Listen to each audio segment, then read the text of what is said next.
Selamat pagi, salam sejahtera, saudara yang terkasih dalam Kristus. Dari tadi saya berpikir, apakah saya mau kasih tahu rahasia ini atau enggak? Tapi saya pikir saya kasih tahu deh ya. Saudara mau tahu atau mau tahu banget? Ya, yaitu saya begitu bersuka cita hari ini mau khotbah di Pluit, sampai semalam saya nggak bisa tidur semalaman. Jadi sekarang saya agak sedikit kurang tidur tapi sangat bersuka cita. Itu yang mau saya kasih tahu. Baik, saya datang membawa salam dari keluarga besar STT Amanat Agung, tempat di mana saya melayani. Dan kami sungguh bersyukur, berterima kasih kepada GKY Jemaat Pluit yang telah dengan setia mendukung pekerjaan Tuhan di STT Amanat Agung. Demikian juga dengan begitu banyak jemaat yang senantiasa setia dalam mensupport, mendukung STT Amanat Agung dalam berbagai bentuk, dan itu sangat berharga buat kami. Dan kami berdoa biarlah persekutuan di dalam pekerjaan Tuhan yang indah ini boleh terus berlanjut untuk kemuliaan nama Tuhan. Nah, sebelum kita membaca dan merenungkan firman Tuhan, mari kita berdoa.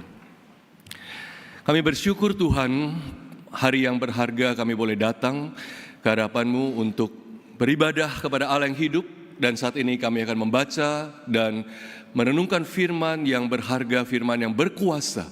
Dan biarlah Tuhan berbicara kepada setiap kami dan menuntun kami ke dalam kebenaran-Mu, bahkan mengubah hidup kami agar hidup kami boleh berjalan sesuai dengan apa yang Tuhan kehendaki dalam firman Tuhan. Pakai hamba-Mu dalam kelemahannya untuk boleh memberitakan apa yang berharga dari Allah untuk kemuliaan Tuhan. Demi nama Tuhan Yesus kami bersyukur dan berdoa. Amin. Nah, saudara, mari kita membuka bagian firman Tuhan yang diberikan kepada saya hari ini, yaitu dari Injil Lukas 17. Lukas 17 ayat 11 sampai 19. Lukas 17 ayat 11 sampai 19. Lukas 17, mulai ayat 11 saya akan bacakan sampai ayat 19. Demikian firman Tuhan. Dalam perjalanannya ke Yerusalem, Yesus menyusur perbatasan Samaria dan Galilea. Ketika ia memasuki suatu desa, datanglah 10 orang kusta menemui dia. Mereka tinggal berdiri agak jauh dan berteriak, "Yesus, Guru, kasihanilah kami." Lalu ia memandang mereka dan berkata, "Pergilah, perlihatkanlah dirimu kepada imam-imam."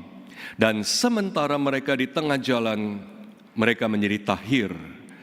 Seorang dari mereka ketika melihat bahwa ia telah sembuh, kembali sambil memuliakan Allah dengan suara nyaring. Lalu tersungkur di depan kaki Yesus dan mengucap syukur kepadanya. Orang itu adalah seorang Samaria. Lalu Yesus berkata, "Bukankah ke-10 orang tadi semuanya telah menjadi tahir? Di manakah yang 9 orang itu? Tidak adakah di antara mereka yang kembali untuk memuliakan Allah selain daripada orang asing ini?" Lalu ia berkata kepada orang itu, "Berdirilah dan pergilah, imanmu telah menyelamatkan engkau." Demikian firman Tuhan yang menjadi landasan pemberitaan hari ini. Saudara, ada sebuah cerita tentang seorang ibu dan anak. Dan cerita ini adalah cerita fiksi, dengan kata lain bukan kisah nyata. Ada seorang ibu dan seorang anak laki-lakinya yang berusia 7 tahun pada satu waktu terjebak di tengah jalan ketika tiba-tiba ada angin puting beliung atau tornado yang timbul begitu kuatnya, saudara. Ibu dan anak ini sangat ketakutan, dan sang ibu ini dengan satu tangan memegang erat-erat anaknya supaya jangan diterbangkan angin, dan tangan satu lagi erat-erat memegang sebuah pagar besi di dekat jalan itu supaya mereka tidak diterbangkan angin. Tapi tornado itu begitu kencangnya, saudara, sampai kemudian pegangan kepada anak laki-lakinya itu gak kuat, terlepas apa daya. Anak laki-lakinya itu diterbangkan oleh tornado yang begitu kencang. Saudara, ibu ini sangat syok. Ibu ini sangat sedih karena tiba-tiba anaknya diterbangkan oleh angin kencang entah kemana. Dan kemudian ibu ini berdoa, dia berseru kepada Tuhan, Ibu ini berseru, "Ya Tuhan, kembalikanlah anakku. Hanya dia satu-satunya aku punya, aku tidak punya apa-apa lagi. Tuhan, aku bersedia melakukan apapun asal anakku kembali." Itu doanya di tengah kesesakan. Dan tiba-tiba saudara, anaknya itu jatuh dari langit, dibawa oleh angin itu, persis jatuh di kaki sang ibunya. Dan anaknya itu wajahnya pucat dan gemetar ketakutan, tapi selamat dan tidak ada luka apapun. Dan sang ibu melihat anak itu kembali, dia begitu gembira, dia memeluk erat-erat anaknya itu dan bersyukur Tuhan sudah kembalikan anaknya, Tuhan sudah dengar doanya. Dia peluk erat-erat dengan penuh sukacita. Dan kemudian setelah dia peluk sebentar, dia lihat lagi anaknya dari atas sampai bawah. Dan ternyata dia sadar ada sesuatu yang kurang. Dan kemudian ibu ini berdoa lagi kepada Tuhan, "Ya Tuhan, tadi ketika dia diterbangkan angin, dia masih pakai jam tangan."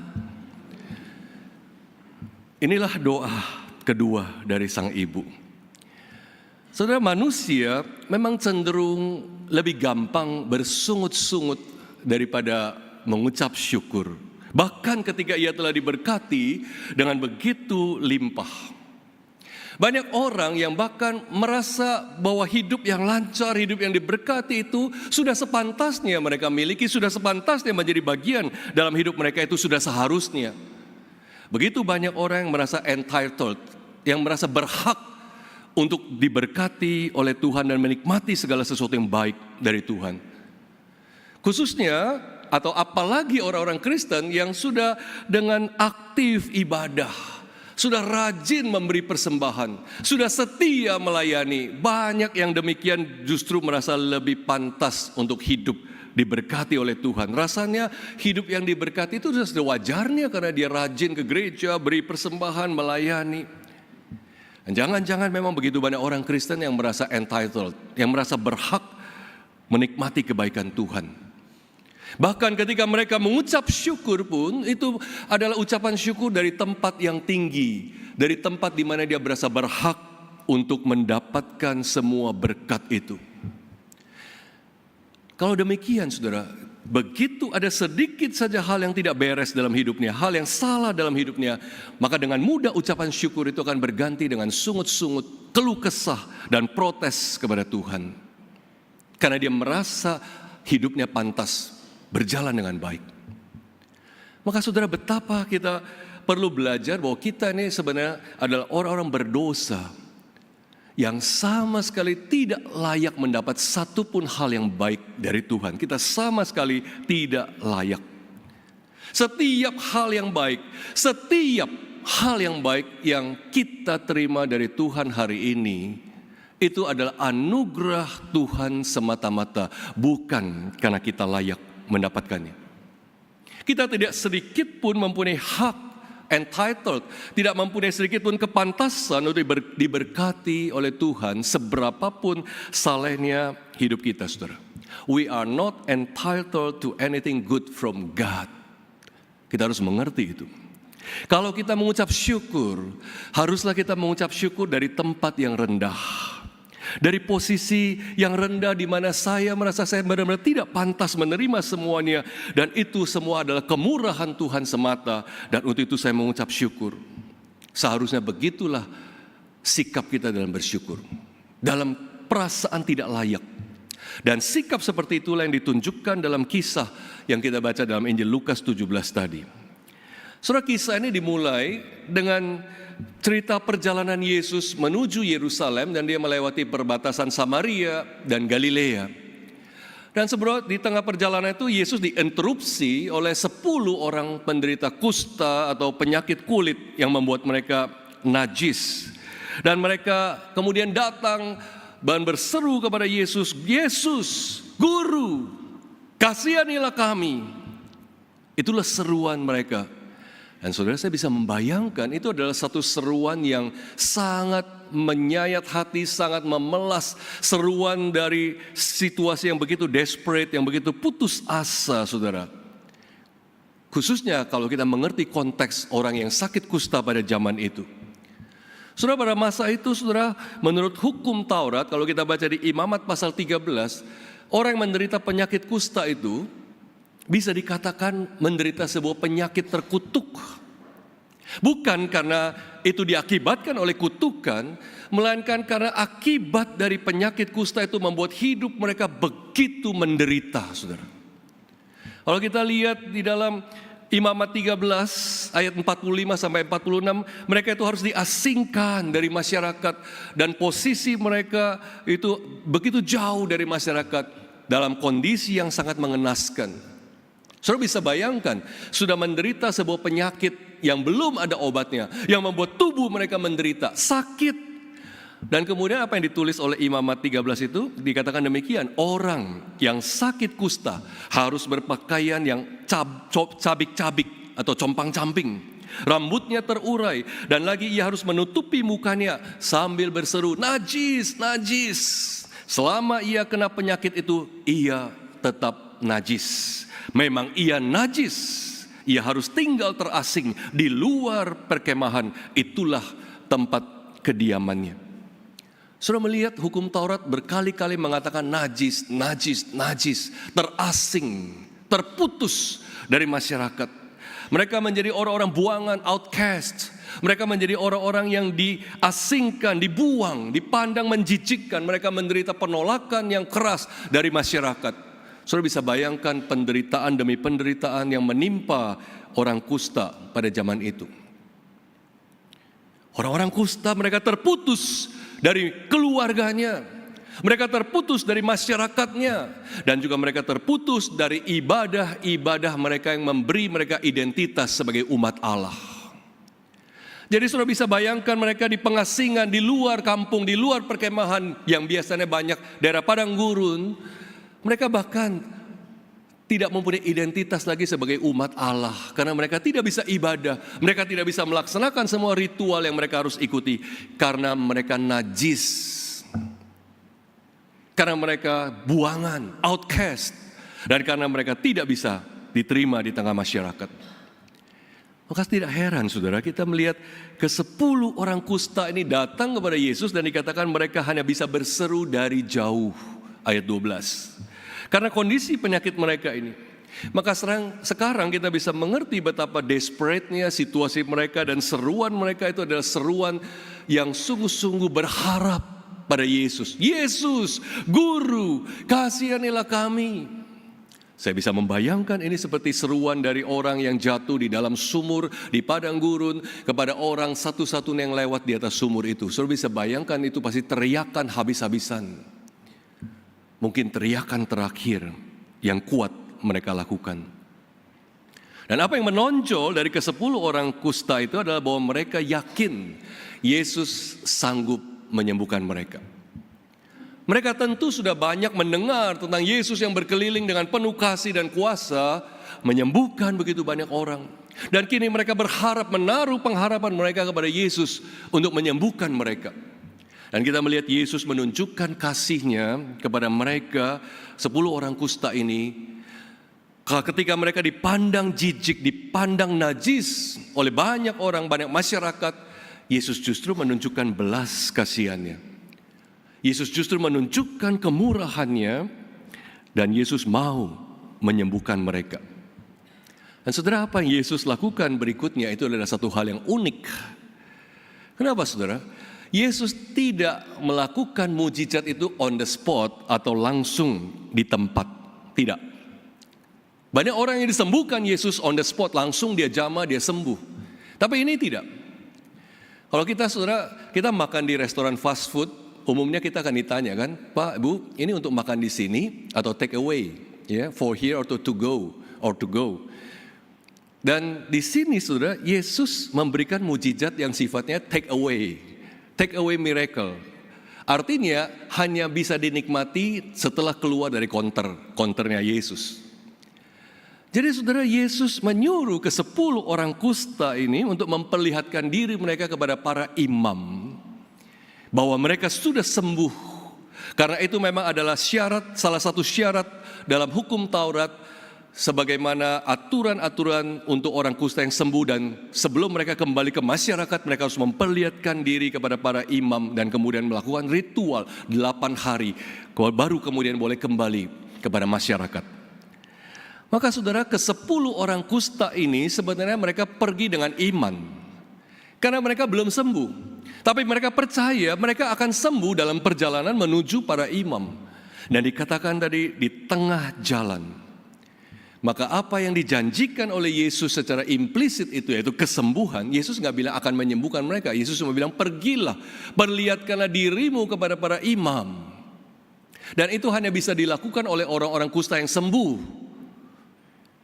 Dan mereka percaya, mereka akan mengalami hal itu. Dan saudara, mereka menerima semua kesembuhan itu di tengah jalan. 10 orang itu semuanya tahir, sembuh di tengah jalan itu. Nah, saudara, sampai di sini mungkin kisah ini tidak jauh berbeda dari kisah mujizat kesembuhan lain yang dilakukan oleh Yesus, yang kita bisa baca di bagian-bagian lain kitab Injil.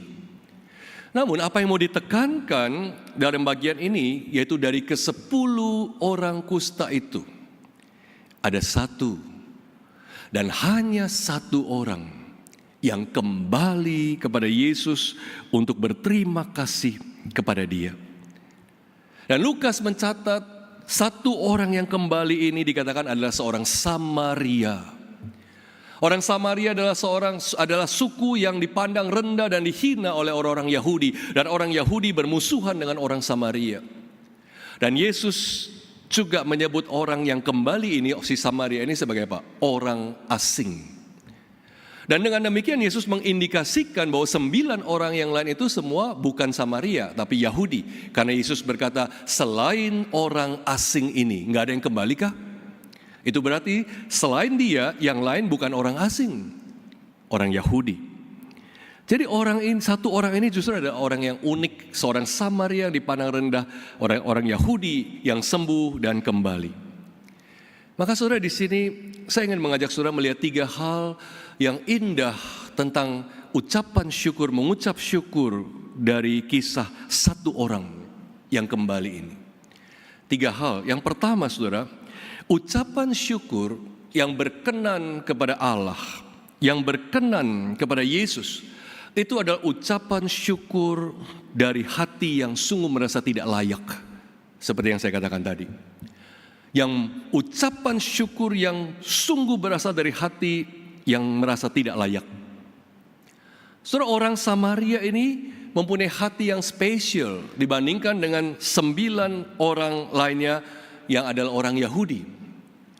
Kalau kita lihat orang Samaria yang menderita kusta ini, saudara, sebenarnya dia kondisinya lebih celaka, lebih unfortunate, lebih tidak beruntung daripada orang-orang Yahudi yang 9 orang itu.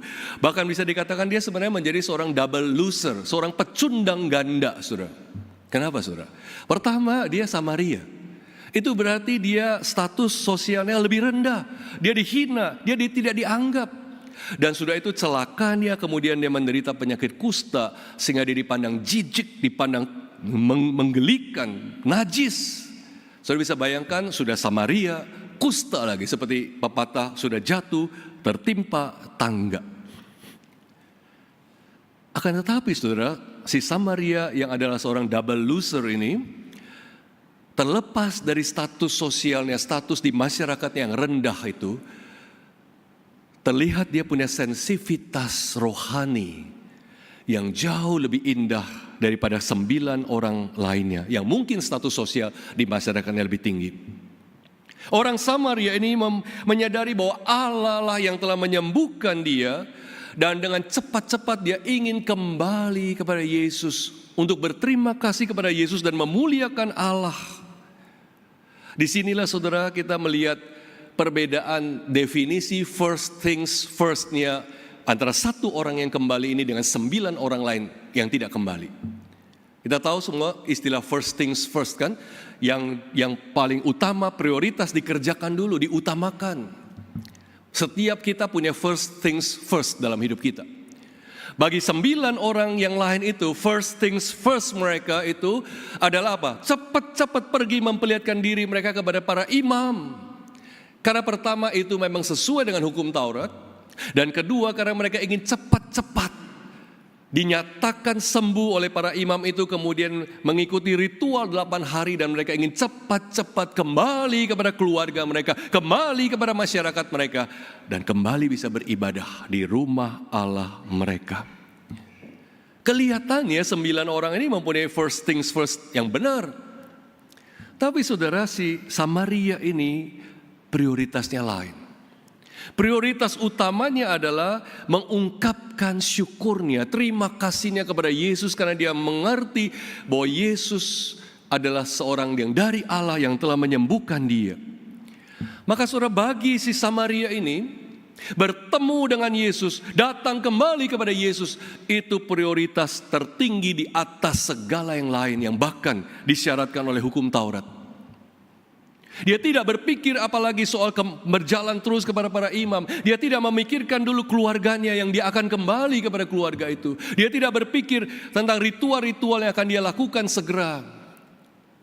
Tapi dia berpikir, saya harus datang kembali kepada Yesus untuk mengucap syukur kepadanya.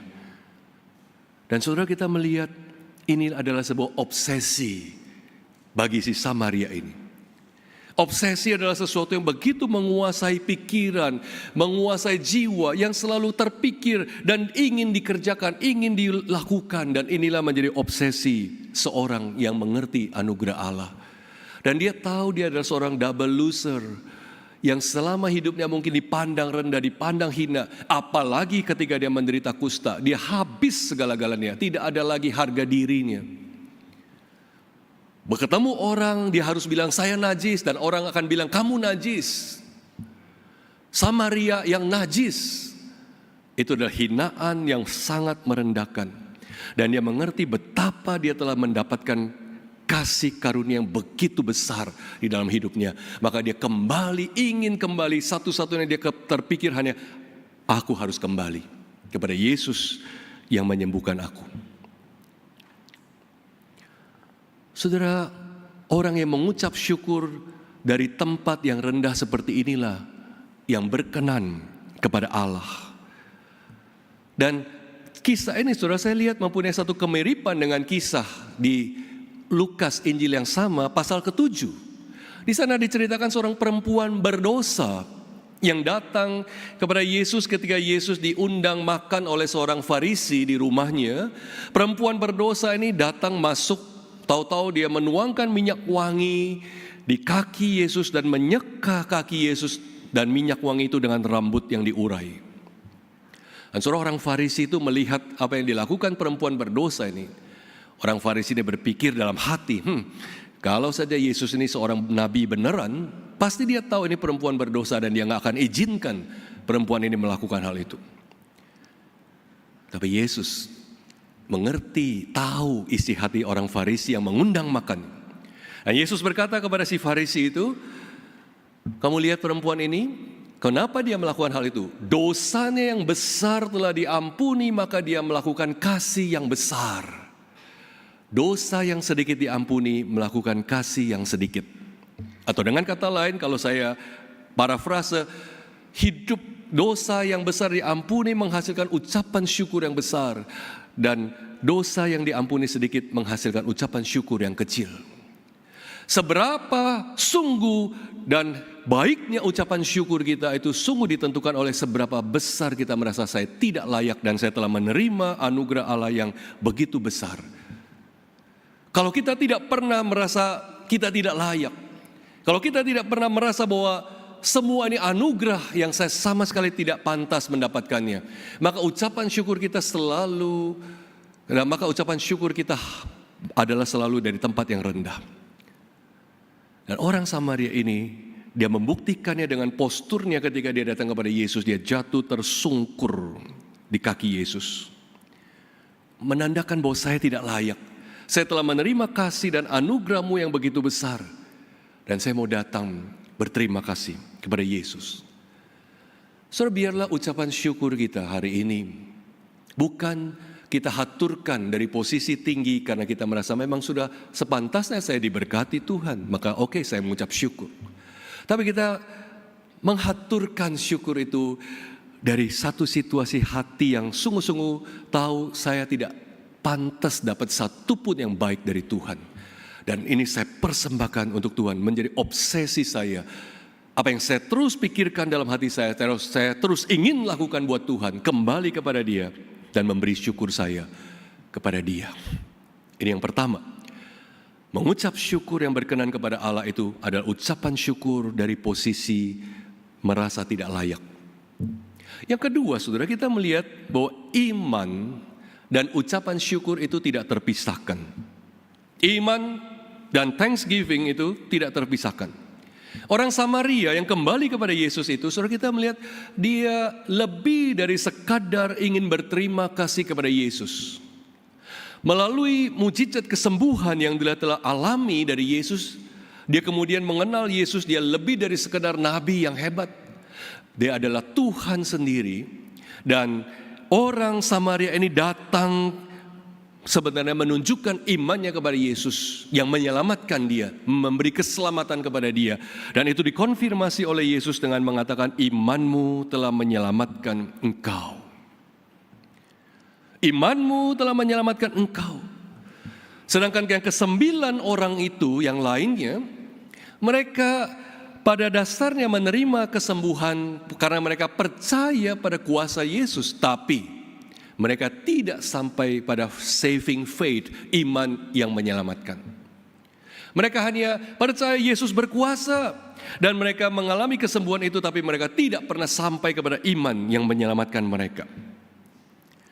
Saudara, orang Samaria ini setelah dia sembuh dari kustanya, kita lihat saudara hal yang indah, dia bukan hanya berrekonsiliasi dengan keluarganya, bukan hanya dia berrekonsiliasi kembali dengan orang-orang kampungnya, masyarakatnya, tapi yang paling indah, dia berrekonsiliasi dengan Allah, diperdamaikan dengan Allah di dalam Kristus yang menebus dosanya dan memurnikan, mentahirkan dia bukan hanya tubuh tapi juga hatinya.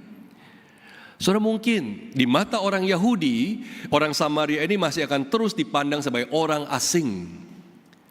Tapi di mata Yesus, di mata Allah, dia bukan lagi orang asing. Dia insider, dia bukan lagi outcast, dia orang dalam, orang yang bersama-sama dengan Yesus. Maka saudara, iman orang Samaria ini menghasilkan ucapan syukur kepada Allah.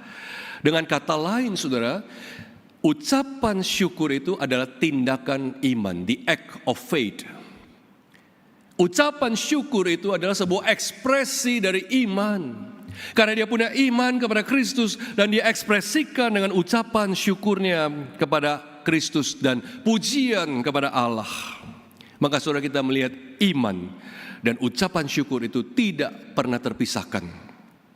Jika hari ini saudara kita mengklaim kita sebagai orang Kristen yang beriman, bahkan telah diselamatkan oleh Kristus, apakah saudara kita melihat ekspresi iman kita di dalam ucapan syukur kita?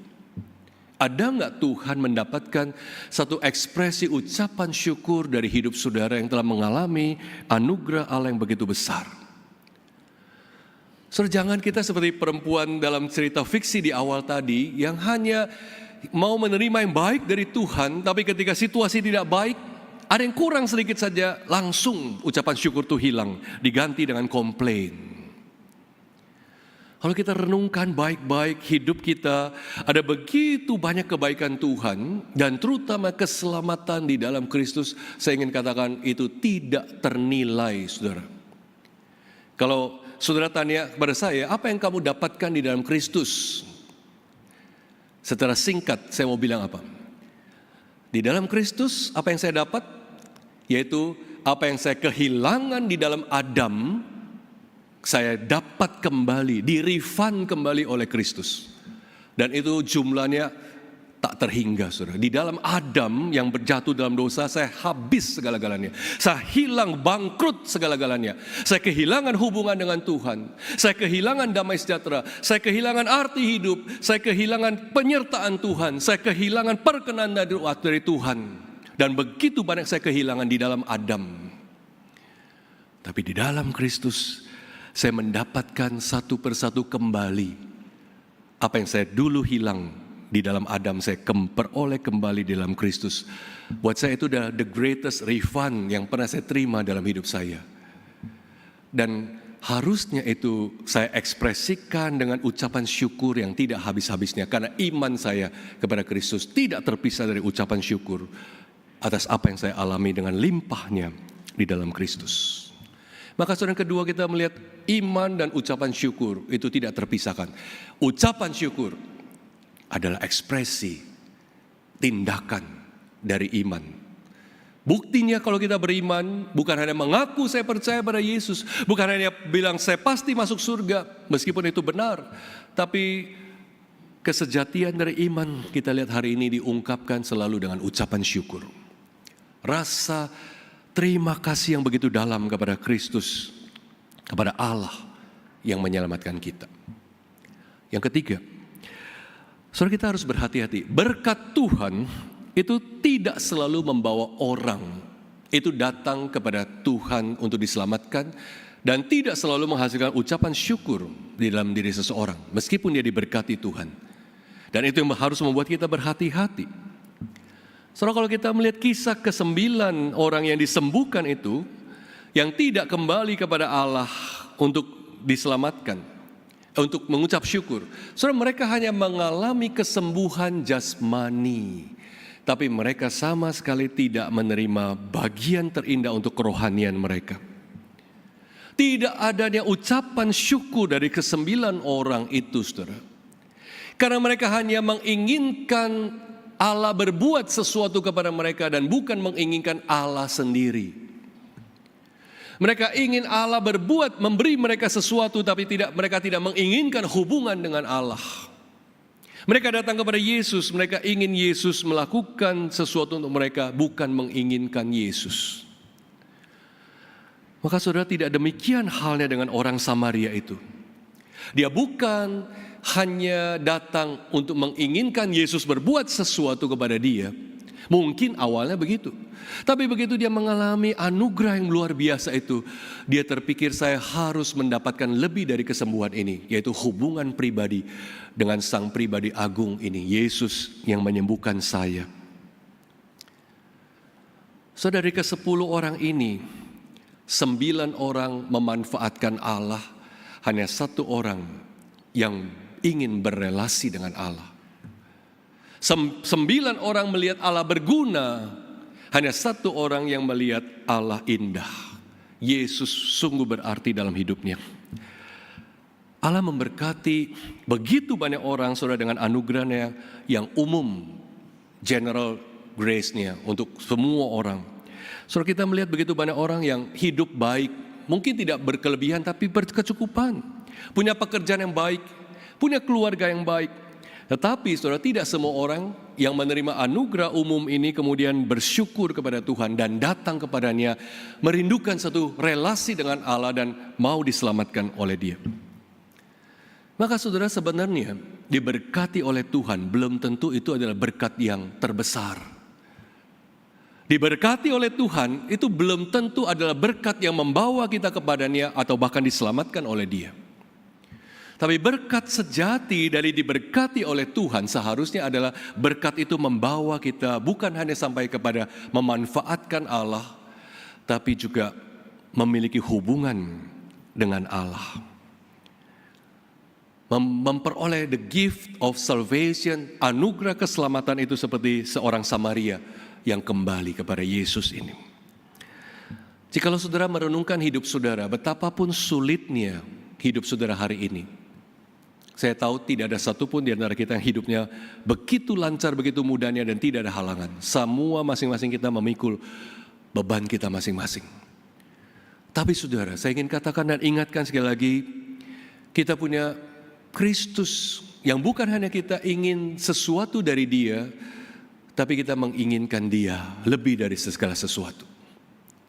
Kita bukan hanya menginginkan karya Kristus dalam hidup kita, tapi kita juga merindukan pribadi Kristus dalam hidup kita. Dan itulah hal yang paling berharga yang kita bisa miliki dalam hidup kita, terlepas dari situasi-situasi yang tidak lancar, yang tidak mudah, yang suram di dalam kehidupan kita. Saudara, kalau di antara kita yang berkata, saya tidak punya apa-apa. Saudara, izinkan saya mengingatkan saudara punya satu barang mahal yang tidak ternilai, yaitu pribadi Kristus yang menyelamatkan saudara dan mau berelasi dengan saudara. Kita boleh jadi nggak punya rumah mewah, mobil mewah, tas mewah, barang mewah.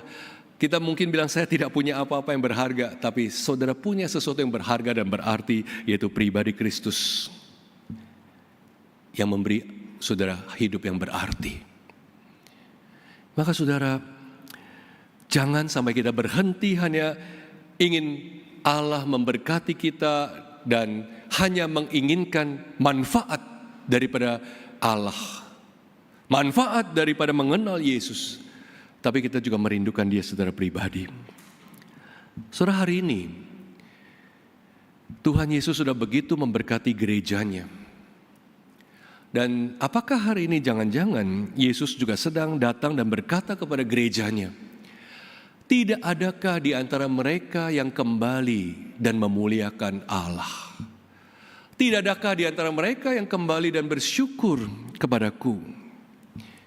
Adakah di antara kita yang memilih jalan sunyi seperti si orang Samaria ini, yang diam-diam melihat 9 orang itu pergi, dia berbalik dan dia datang kepada Yesus? Adakah di antara kita yang menempuh jalan diam, jalan sunyi ini kembali kepada Yesus dan kita berkata kepada Dia, Tuhan Yesus, terima kasih ya, Engkau sangat baik buat saya. Mari kita berdoa, saudara. Tuhan, kami sungguh bersyukur untuk firman-Mu.